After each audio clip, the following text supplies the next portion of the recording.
Hey guys, hanging out in the pond after one of my underwater gator tours. Hanging out in here with Casper. Got him sitting right here with me. Come here, buddy. Get on camera. There we go. So we got him hanging out right there with us.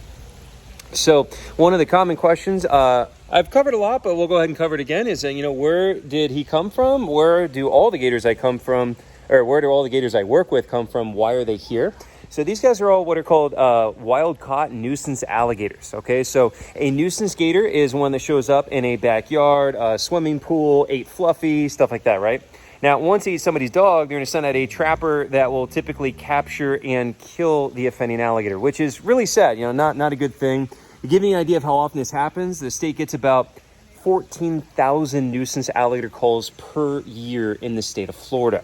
Divide that by 365, you get an average of 40 human alligator problems per day in this state alone. Now, they only catch about half because they're hard to catch, which means that the state actually kills about 7,000 to 8,000 nuisance gators a year, which is obviously very sad. We don't want that. That's why it's so important not to be a nuisance person. And by that, I mean, basically the big ones are people feeding them. Once you feed them, they learn to associate you with food. You don't have food, you are the food. That's really bad. Don't ever feed them. Also, feeding them is what can create the alligator being killed, not just people, because once they're fed, they show that behavior, the animal's going to be labeled a nuisance. He's going to be shot and killed for it. So don't ever feed them. You're not doing them a favor. You're literally killing them. So don't do that. The other big one, keep your kids and pets away from the water's edge. That's a really big problem. Gators eat dogs all the time. So if you are having kids or pets near the water's edge, that's providing, a prey base for these things. We don't want to do that, so don't ever do that. And then also, don't do what I'm doing. Don't go swimming with them. Swimming with them in the wild is very, very dangerous, and that gets a lot of people killed. Now, if you do want to swim with one, come here. Come swim with us. Come do one of our gator tours. You can come and do that and do a safe swim with the alligators, but again, do not go and try that out in the wild, okay? Let me see if I can get Casper out of that corner back over here. Come here. Casper, come. There we go. We're gonna get him back over here in frame with us. But anyways, so these guys are wild-caught nuisance gators. And so typically nuisance gators are caught and killed. That is kind of the norm of how the problem is handled because of their homing ability. He's chewing on a leaf over there. But I know everybody can be like, oh my God, he tried to bite you. He's not trying to bite me, guys. He chews on leaves all day. Okay, so you'll see him turn around and snap at leaves. That's pretty normal. But anyways, so normally what happens, nuisance gators, there are only two options: shot and killed, captivity the rest of their life. They don't allow relocation because of their homing ability. And what that means, even if you were to take him 100 miles away and drop him off in the middle of nowhere, you give him a month, he'll go back to the exact same backyard he was caught from. Okay, so that's why there is no relocation allowed for nuisance gators in Florida that are over 4 feet in length. Okay, so only two options right there.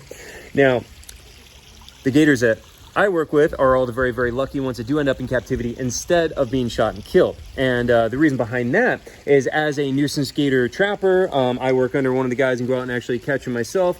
And we don't get paid to catch them, okay, because of liability. Because then if you ripped your arm off, you could sue, right? So the answer to that is, how does a trapper get paid? With the alligator, okay? So the alligator is actually the payment. The trapper is thereby incentivized to kill the alligator and sell the meat and the hide.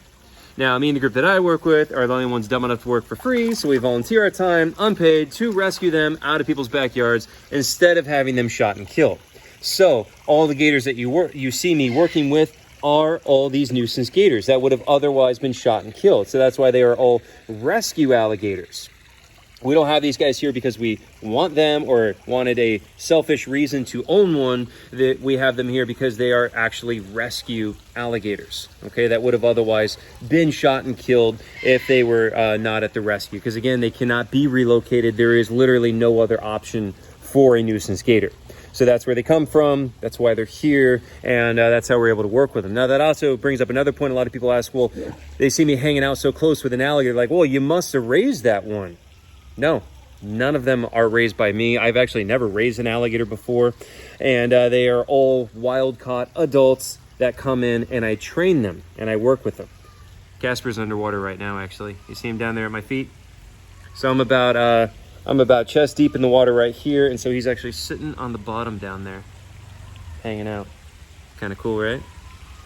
So he'll do that sometimes. Usually he's on the surface in most of my videos, but he will sink down under the water whenever he wants to. It's up to him.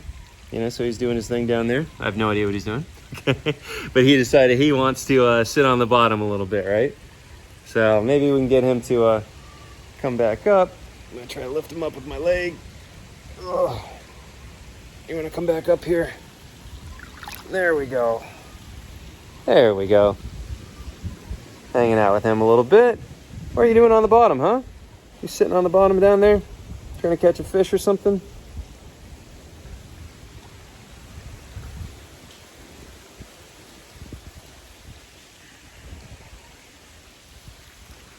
But yeah, just wanted to cover that because that's one of the common questions we get. You know, where they come from, why are they here? Why don't we release them? We're not allowed to by law, and you know that's why we have our gators here. We just try to give them a permanent home.